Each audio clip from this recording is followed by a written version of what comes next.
कैसे हो दोस्तों। मैं Shubhankar Pandey, achieve target with Shubhankar channel में आपका स्वागत करते हैं। कल हमने लेक्चर जो देखे थे, उस लेक्चर में हमने मॉडर्न इंडिया के पहला चैप्टर खत्म किया था। उस पहले चैप्टर के माध्यम से हमने विदेशी कंपनियां जो हमने देखी, जिसमें हमने पुर्तगाली देखी थी, डच देखी थी, ब्रिटिश, डेनिश और फ्रांसीसी। अब ये कंपनियां देखी और कंपनियों को देखने के बाद में हमको ये तो पता चल गया कि एकमात्र कंपनी बची जिसका नाम था ब्रिटिश, और आगे चलकर इस ब्रिटिश ने 200 वर्षों तक के भारत पे शासन किया। हमें इसी के बारे में पढ़ना है और इसके द्वारा भारतीय राज्यों का अधिग्रहण किया गया, शासन किया गया, मतलब भारतीय राज्य जो थे उन राज्यों का क्या किया गया, उनके द्वारा अधिग्रहण किया गया। तो राज्य कौन कौन से थे उनके बारे में हमें पढ़ना है। वे राज्य के बारे में अगर मैं बताऊं कि उनके द्वारा कौन कौन से राज्यों का अधिग्रहण किया गया, तो उसमें एक बंगाल था, वर्तमान का जो बांग्लादेश है और वर्तमान का पश्चिम बंगाल है, उड़ीसा और बिहार का क्षेत्र मिलाकर एक बंगाल राज्य बनता था। उसी के बाद में वर्तमान का तमिलनाडु क्षेत्र जो है वो कर्नाटक राज्य कहलाता था। उसी के बाद में वर्तमान का केरल का जो क्षेत्र है वो त्रावणकोर राज्य कहलाता था उस समय। वर्तमान का कर्नाटक का जो क्षेत्र है वो मैसूर राज्य कहलाता था। वर्तमान का महाराष्ट्र का जो क्षेत्र है वो मराठा राज्य कहलाता था। और उसके बाद में वर्तमान का जो तेलंगाना का क्षेत्र है वो क्षेत्र कहलाता था हैदराबाद रियासत। और उसी के बाद में ऊपर में अगर आप वर्तमान दिल्ली का क्षेत्र में आएंगे तो मुगल साम्राज्य कहलाता था। और उसी के बाद में आप लखनऊ के क्षेत्र में आएंगे तो वो अवध कहलाता था। पंजाब, भारत पंजाब और पाकिस्तान के पंजाब के क्षेत्र को मिलाकर सिख साम्राज्य था। और वर्तमान का यदि हम कच्छ की खाड़ी का आसपास का क्षेत्र देखें तो वहां पर सिंध प्रांत था। इतने प्रांतों को उन्होंने अपने साम्राज्य में मिलाया। पर बच्चों के दिमाग में ये रहते कि ये राज्य बने कैसे सर। आप तो सीधे सीधे बता देते हो कि राज्यों को इन्होंने मिलाया और बंगाल से शुरू कर देते, और शुरू करने के बाद सीधे बताना कि बंगाल का पहला नवाब मुर्शिद कुली था। और इसी के बाद में आप मैसूर में आते हो सर, तो मैसूर में बता देते हो हैदर अली इस राज्य का संस्थापक था। सर ये राज्य बने कैसे, क्योंकि इसके पहले मुगल साम्राज्य था और मुगल के बाद में एकाएक ये कैसे बन गए। तो हम इन राज्यों के बारे में पढ़ने से पहले थोड़ा सा मुगल के बारे में जानकारी प्राप्त करते हैं, और मुगल के विघटन के कारण इन राज्यों का, तो विघटन किन कारणों से हुआ उनको भी हम देखते हैं और किस प्रकार से बने इनको भी हम देखते हैं। मुगल साम्राज्य की स्थापना की गई बाबर के द्वारा। बाबर एक आक्रमणकारी था और उसके द्वारा आक्रमण किया गया, और आक्रमण करने के बाद प्रथम पानीपत युद्ध के बाद में उसके द्वारा दिल्ली में एक राज्य की स्थापना की गई जिसका नाम था मुगल। उसके बाद में उसका बेटा है हुमायूं। हुमायूं कुछ समय तक के शासन करता है और 15 वर्षों तक के वो बाहरी क्षेत्र में ही रहता है, सत्ता से बाहर। उसके बाद में गद्दी पर बैठता है, कुछ ही वर्षों के लिए बैठता है। उसके बाद में उसकी मृत्यु होती है, मृत्यु हो जाने के बाद में उसका बेटा गद्दी पर बैठता है जिसका नाम रहता है अकबर। अकबर 50 वर्षों तक के शासन करता है और उसके बाद में उसका बेटा जहांगीर, जहांगीर के बाद शाहजहां, शाहजहां के बाद औरंगजेब। औरंगजेब की मृत्यु होती 1707 में, और 1707 में औरंगजेब की मृत्यु के बाद में जो पूरा मुगल अखंड भारत पे कहीं ना कहीं शासन कर रहा था, उस मुगल का विघटन शुरू होता है। और विघटन शुरू हो जाने के फलस्वरूप इन राज्यों का निर्माण होता है। आपको मैं थोड़ा सा ये बता दूं कि जब जब कोई भी राज्य है जिसकी केंद्रीय सत्ता हमेशा मजबूत रही, वे राज्य हमेशा अपने आप को सजीव रूप में बनाए रखे। चाहे आप अशोक काल में देख लो, मौर्य काल में अशोक का साम्राज्य देख लो, वो जब तक के रहा केंद्रीय सत्ता मजबूत रही, वो केंद्रीय सत्ता मजबूत रही तो उसका साम्राज्य मजबूत रहा। जैसे उसकी मृत्यु हुई, साम्राज्य का विघटन शुरू हो गया। ऐसा ही आप गुप्त काल में देखोगे, जब तक के महत्वपूर्ण शासक लोग रहे तब तक के ठीक रहा, परंतु जैसे ही महत्वपूर्ण शासकों का अलविदापन हुआ, उसके बाद में हमें दिखाई दे गुप्त काल का भी विघटन हुआ। ऐसा ही दिल्ली सल्तनत में तुगलक के समय में देखोगे, मोहम्मद बिन तुगलक के बाद में आपको साम्राज्य का विघटन शुरू दिखाई देगा, जो दिल्ली सल्तनत का विघटन था। ऐसा ही कुछ आपको मुगल काल में भी दिखाई देगा। मुगल काल में विघटन की शुरुआत तो वैसे औरंगजेब के समय में ही हो चुकी थी। औरंगजेब की कुछ नीतियां थी और औरंगजेब की नीतियों के कारण कहीं ना कहीं मुगल साम्राज्य के पतन की शुरुआत हुई, जिसमें उसकी धार्मिक नीति, उसके दक्षिण के युद्ध की करने की नीति, ये प्रमुख कारण रहे। परंतु जब तक कि वो जिंदा रहा, जैसे तैसे मुगल साम्राज्य बना रहा। परंतु जैसे ही उसकी मृत्यु हुई, जितने भी सुदूर राज्य थे उन्होंने अपने आप को स्वतंत्र करने की घोषणा शुरू की। और स्वतंत्र करने की घोषणा में सबसे पहले था बंगाल, जिसका शासक था मुर्शिद कुली खां। इस मुर्शिद कुली खां का जो शासनकाल था ये 1717 से शुरू होता है, पर इसके द्वारा सेवा मुगल काल में भी दी जाती है जब औरंगजेब रहता है। अगर मुगल काल के प्रशासन के बारे में बताऊं तो मुगल काल में हमेशा जो राज्यों का निर्माण किया जाता था उसमें दो पद रहते थे, एक रहता था मीर बख्शी और एक रहता था दीवान। जो मीर बख्शी होता था उसके हाथों में हमेशा पूरा का पूरा राज्य का शासन रहता था और दीवान हमेशा वित्तीय मामलों को देखता था। मुर्शिद कुली खां 1700 के करीब करीब दीवान बना और दीवान के रूप में कार्य करता था। और जिसके पास सैनिक शक्ति रहती थी वो हमेशा मुगल वंशजों का व्यक्ति रहने के कारण वो हमेशा दिल्ली में बैठा रहता था। और यही कारण रहा कि सुदूरवर्ती क्षेत्र पर दीवानों का हमेशा, जो दीवान रहते थे उनका वर्चस्व बढ़ जाता था। और यही हुआ मुर्शिद कुली खां के केस में, इसका वर्चस्व बढ़ने लगा और 1717 के करीब करीब इसने अपने आप को स्वतंत्र घोषित किया। और यहाँ से बंगाल की क्या हुई शुरुआत। बंगाल राज्य की शुरुआत हुई। बंगाल का पहला नवाब ये कहलाया। जब तक के ये रहा तब तक के अंग्रेज जो एक कंपनी के रूप में थे अनुशासित होकर रहे।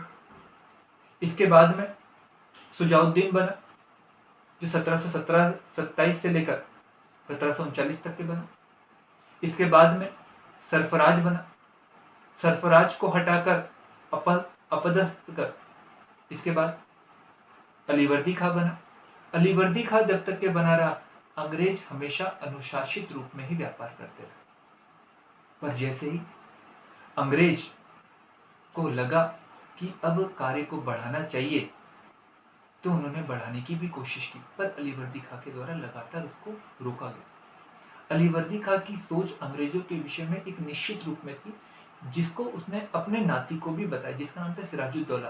उसको उसने बताया ये अंग्रेज मधुमक्खी के छत्ते की तरह है, यदि आप इसे छेड़ोगे नहीं तो ये शहद देंगे, यदि आप इन्हें छेड़ोगे तो ये डंक मार मार के मार डालेंगे। पर क्या हुआ, सिराजुद्दौला गद्दी पर बैठता है। अपने नाना जी की मृत्यु के बाद अलीवर्दी खां के बारे में बता दूं, इसका कोई पुत्र नहीं रहता है, 4 बेटियां रहती है और उन बेटियों में से एक बेटी का पुत्र रहता है सिराजुद्दौला। कम उम्र में शासक बनता है, थोड़ा चिड़चिड़े स्वभाव का रहता है, जिद्दी स्वभाव का रहता है और यही कहीं ना कहीं इसके पतन का भी कारण बनती है। और ये अपने नाना के द्वारा दी गई शिक्षा का अनुपालन करता है। और यही कारण रहा कि जब अंग्रेजों के द्वारा विलियम फोर्ट, आपको पता हो सुल्तानी, कालाकाती और गोविंदपुरा, लास्ट लेक्चर में हमने पढ़ा था, जिसको मिलाकर उनके द्वारा विलियम फोर्ट की स्थापना की गई थी। उस विलियम फोर्ट को वर्तमान में कलकत्ता जो कहा जाता है, उसी की किलेबंदी शुरू कर दी जाती है अंग्रेजों के द्वारा। और अंग्रेजों के द्वारा जब शुरू की जाती है उस समय में नवाब रहता है सिराजुद्दौला। और सिराजुद्दौला को ये पसंद नहीं आता है कि मेरे बिना कहे, मेरे से परमिशन लिए बिना ही ये लोग क्या कर रहे हैं, किलेबंदी शुरू कर रहे हैं, मतलब मुझे चुनौती। सिराजुद्दौला थोड़ा सा गुस्सा होता है, वो गुस्सा जाने के बाद में आक्रमण करता है और आक्रमण कर वो अंग्रेजों को विलियम फोर्ट से भगाता है और फिर दिल्ली पर आता है, सॉरी अपने राजधानी क्षेत्र में आता है। और राजधानी क्षेत्र में आने के बाद में चुपचाप से बैठा ही रहता है। जो अंग्रेज भागे रहते हैं वो भागे नहीं रहते, जबकि छुपे रहते हैं और सहायता की वे प्रतीक्षा करते रहते हैं। और जैसे ही सहायता के रूप में क्लाइव आता है तो क्लाइव के द्वारा पुनः विलियम फोर्ट को प्राप्त करने के लिए आक्रमण किया जाता है। और आक्रमण किए जाने के बाद में सिराजुद्दौला को युद्ध में पराजित किया जाता है। और पराजित किए जाने के बाद में पूर्व में छीने गए जितने भी अधिकार रहते हैं उन्हें वापस लौटाने के लिए अंग्रेजों के द्वारा कहा जाता है। और ये कहने के लिए उनके द्वारा एक संधि की जाती है जिसका नाम है अलीनगर की संधि। ये फरवरी 1957 में होती है। इसके बाद सिराजुद्दौला का कोई महत्व नहीं रह जाता, पर तभी भी जिद्दी स्वभाव का रहता है, अंग्रेजों की कठपुतली बन नहीं पाता। पर अंग्रेजों को ये रहता है कि भैया हमें व्यापार करना है और हमारा व्यापार कितना बढ़े, इसके लिए लगातार उनके द्वारा कोशिश रहती है कि नवाब के द्वारा पूरे बंगाल के क्षेत्र में चुंगी मुक्त व्यापार करने की हमें छूट थी। ये लगातार उनकी इच्छा रहती है, परंतु सिराजुद्दौला ऐसा कुछ करने नहीं देता। और यही कारण रहता है कि अंग्रेजों की महत्वाकांक्षा लगातार बढ़ते रहती है और बढ़ते रहने के कारण वो सिराजुद्दौला के खिलाफ षड्यंत्र को बोना शुरू करते हैं। और षड्यंत्र को बोना जब शुरू करते हैं तो सिराजुद्दौला के जितने विरोधी लोग रहते हैं उन सभी विरोधियों को अपने पक्ष में लाने की कोशिश करते हैं। और इसी में मीर जाफर जो सिराजुद्दौला का सेनापति रहता है वो भी इसके पक्ष में आ जाता है। और पक्ष में आने के बाद में युद्ध की रणनीति शुरू होती है। और युद्ध की जब रणनीति शुरू होती है तो आपको 23 जून 1757 को प्लासी का युद्ध दिखाई देता है। इस प्लासी के युद्ध में सिराजुद्दौला की हार होती है, मीर जाफर के बेटे के द्वारा मारा जाता है और अंग्रेज के द्वारा मीर जाफर को बंगाल का नवाब बनाया। अब नया नवाब कौन आया? मीर जाफर।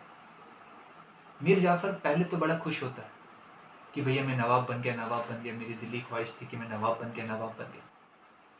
पर अंग्रेजों की भी इच्छा रहती कि भैया मीर जाफर नवाब बन गया, अब हमें व्यापार करने में कोई दिक्कत नहीं होगी, अब हर जगह चुंगी मुक्त व्यापार करेंगे, लाभ ही लाभ, लाभ ही लाभ, लाभ ही लाभ।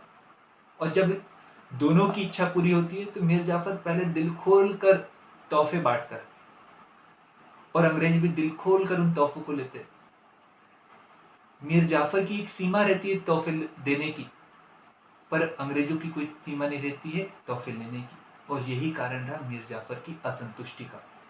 तो जब वो असंतुष्ट होता है तो अंग्रेजों को अपने प्रभाव क्षेत्र से हटाने के लिए, अपने राज्य से हटाने के लिए वो षड्यंत्र रचता है डच कंपनी के साथ, जिसका भेद खुलता है। और भेद खुलने के कारण ही हमें दिखाई देता है कि बेदरा का युद्ध होता है और बेदरा के युद्ध में डच कंपनी को ब्रिटिश कंपनी हराती है। और हराने के बाद में डच कंपनी भारत से बाहर जाती है और मीर जाफर पद से अपदस्थ होता है और उसकी जगह उसी का जाबाई दामाद मीर कासिम गद्दी पर बैठते। मीर कासिम के बारे में आपको पहले बता दूं, मीर कासिम पहले से छोटे से क्षेत्र का वो जमींदार रहता है, शासक रहता है। उसे पता रहता है कि शासन किस प्रकार से करना है। वो सिराजुद्दौला की तरह एकदम घमंडी और जिद्दी स्वभाव का नहीं रहता। और यही कारण रहता है कि अपने गद्दी पर बैठने के साथ ही वो कुछ पैसा वो उपहार के रूप में अंग्रेजों को देता है। उसके बाद में अंग्रेजी प्रभाव को अपने दरबार से हटाने की लगातार वो कोशिश करता है। जब वो लगातार कोशिश करता है तो इसी दौरान उसको पता चलता है कि यदि मेरी राजधानी मुर्शिदाबाद रहेगी तो कहीं ना कहीं अंग्रेजों का प्रभाव रहेगा। इसलिए वो मुर्शिदाबाद से अपनी राजधानी को मुंगेर लेकर जाता है और मुंगेर ले जाकर वह अंग्रेजी पद्धति, अगर मैं दूसरे शब्दों में कहूँ यूरोपीय पद्धति से अपनी सेना को अनुशासित करने की कोशिश करता है और अनुशासित करने की कोशिश करता है। और इसी दौरान क्या होता है, आपको मैंने लास्ट कल के लेक्चर में मैंने आपको एक शाही फरमान, दो शाही फरमान बताए थे। एक 1691 का जो औरंगजेब के द्वारा दिया जाता है बंगाल में चुंगी मुक्त व्यापार करने का, और एक फर्रुखशेर के द्वारा 1717 में जो दिया था। इस 1717 के शाही फरमान के माध्यम से अंग्रेजों को यह अधिकार मिला रहता है कि वो अगर किसी वस्तु को कंपनी के माध्यम से, कंपनी के व्यापार के लिए ले जाना चाहते हैं बंगाल से, तो वो केवल उसके ऊपर हस्ताक्षर कर देंगे तो उनको उसके ऊपर टैक्स नहीं देना पड़ेगा, चुंगी नहीं देना पड़ेगा। यह अधिकार उनको 1717 में फर्रुखशेर के द्वारा दिया गया था शाही फरमान के माध्यम से। और इस फरमान का उपयोग वो हमेशा अपने व्यापार के लिए करते थे। जब तक के मुर्शिद कुली खां था, अलीवर्दी खां था, कभी भी इसका दुरुपयोग नहीं होने दिए, क्योंकि वे एक कड़क प्रशासक थे। पर जैसे सिराजुद्दौला आया, नरम प्रशासक, ढुलमुल रवैया, उसके बाद उन्होंने उस हस्ताक्षर का दुरुपयोग करना शुरू किया। और दुरुपयोग करना जब शुरू किया तो उन्होंने क्या किया, इस हस्ताक्षर के लिए उन्होंने भारतीयों को हस्ताक्षर बेचना शुरू करा, जिसके कारण भारतीय अगर कोई वस्तु को ले आते थे तो इसके कारण कोई भी चुंगी नहीं देना पड़ता था। इसका खामियाजा नवाब के राजकोष पर पड़ता था और इससे वो लगातार परेशान हुआ। और लगातार जब वो परेशान हुआ तो उसने क्या किया, पूरे बंगाल के क्षेत्र में चुंगी मुक्त व्यापार करने की अनुमति दी। और जब चुंगी मुक्त व्यापार करने की अनुमति दी तो अंग्रेजों को का विशेषाधिकार कहीं ना कहीं समाप्त हुआ। अंग्रेज दुखी हुए। जब अंग्रेज दुखी हुए तो उन्होंने 1763 में इसे अपदस्थ किया। और अपदस्थ जब किया तो मीर कासिम दुखी हुआ और दुखी हो जाने के बाद में वो अवध राज्य की ओर भागा।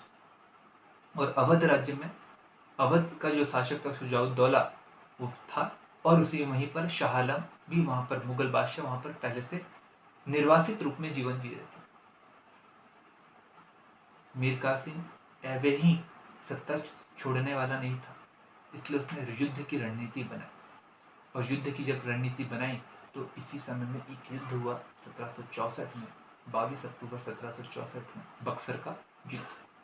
इस बक्सर के युद्ध के माध्यम से अंग्रेजों की जीत हुई, और अंग्रेजों की जीत के बाद में पुनः नवाब बनाया गया बंगाल का, जिसका नाम था मीर जाफर।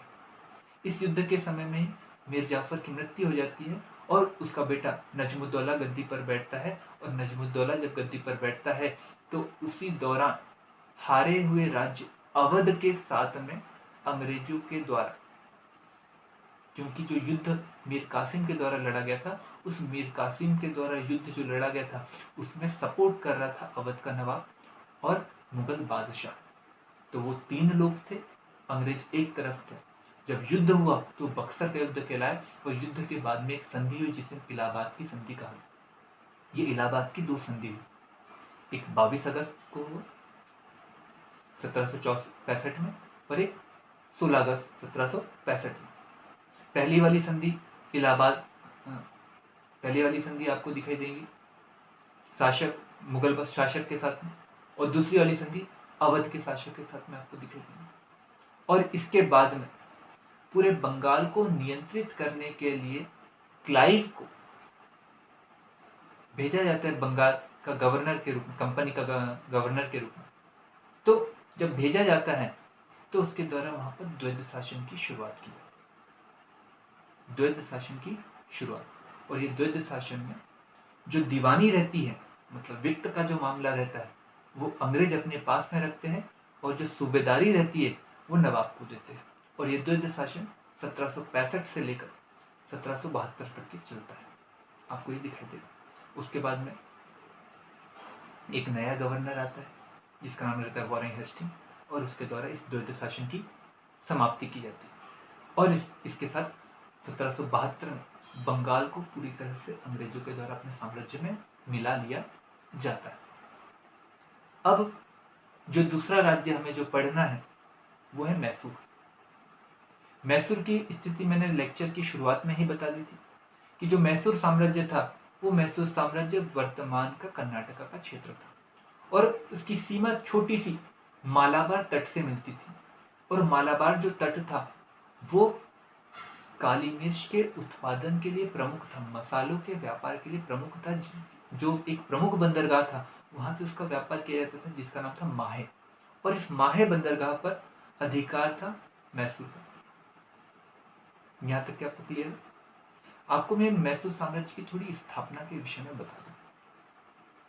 मैसूर साम्राज्य की स्थापना आप जब 1336 के करीब करीब आओगे, तो 1336 के करीब करीब दो भाइयों के द्वारा एक साम्राज्य की स्थापना की जाती है जिसका नाम होता है विजयनगर साम्राज्य।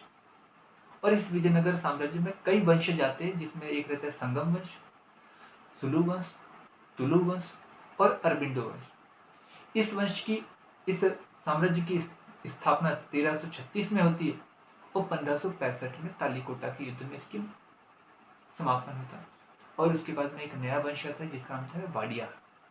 वाडियार वंश शासन करता है, और वाडियार वंश के बाद में आपको दिखाई देगा कि इस वंश के भी शासक के द्वारा लंबे समय तक के शासन किया जाता है, परंतु शासकों की नपुंसकता के कारण, अकर्मण्यता के कारण लगातार राज्य का क्षरण होता है, और राज्य का क्षरण होने के कारण हमें दिखाई देता है एक सेना से सेनापति बना हुआ व्यक्ति इस राज्य को अधिग्रहित कर लेता है, जिसका नाम रहता है हैदर अली। हैदर अली के द्वारा साम्राज्य का अधिग्रहण किया जाता है, और नए साम्राज्य की स्थापना की जाती है जिसका नाम रहता है मैसूर साम्राज्य। कल के लेक्चर में हम मैसूर साम्राज्य और अंग्रेजों के बीच लड़े गए 4 युद्धों के बारे में पढ़ेंगे। उन 4 युद्धों के बारे में पढ़कर हम मराठा के बारे में पढ़ेंगे, और मराठा के बारे में पढ़कर हम अवध और पंजाब के बारे में पढ़ेंगे। और पंजाब अवध के बारे में पढ़ने के बाद में हम अंग्रेजों की अन्य कुछ नीतियां रही राज्यों को मिलाने की, जैसे कि हड़प नीति एक आप पढ़ोगे, और एक सहायक संधि। ये 2 प्रमुख उपकरण रहे जिसके माध्यम से उन्होंने छोटे छोटे रियासतों को अपने साम्राज्य में मिलाया, उसके बारे में पढ़कर हम दूसरे चैप्टर को समाप्त कर लें। पर इन सब पूरे लेक्चर को समाप्त करने से पहले एक प्रश्न नोट करिएगा। उस प्रश्न का उत्तर आप कमेंट बॉक्स में जरूर लिखिएगा। अलीनगर की संधि किस महीने में की गई थी? दूसरा प्रश्न, अंग्रेजों को हस्ताक्षर करने का शाही फरमान किस मुगल बादशाह के द्वारा दिया गया था? इन दो प्रश्नों के उत्तर को आप कमेंट बॉक्स में जरूर लिखिएगा। आपको अगर लेक्चर पसंद आ रहे हो तो आप लाइक करिए, चैनल को सब्सक्राइब करिए, बेल आइकन दबाइए और शेयर करिए। धन्यवाद।